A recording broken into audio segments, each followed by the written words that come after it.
بجد اسرع والذ واسهل طبخه ممكن تعمليها الكبده والمكرونه. ممكن تعمل الكبده ليها كذا طريقه والمكرونه نفس الكلام. واللي متابعني يعني او مش متابعني بس شاف لي قبل كده فيديوهات هيحس ان المطبخ ممكن مختلف. انا بصور من مطبخ حماتي في زياره لاهل زوجي اجازه نص السنه. كل سنه حضراتكم طيبين بقى. فهتحسوا ان في اختلاف. حبيت انوه بس عشان ايه اللي متابعني ما يتلخبطش يعني. المهم بقى ايه، زي ما انتم شايفين في مكرونه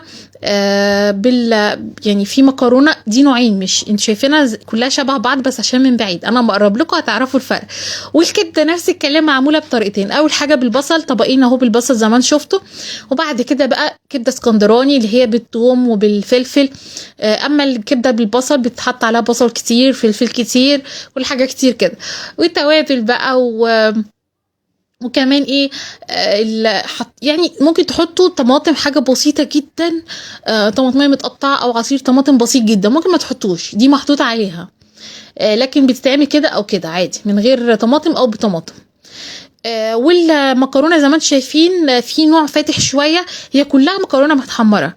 بس في اللي بيحبها مش متحمره، يعني بيحبها متحمره بس ومسقيه شوربه بس كده وخلاص.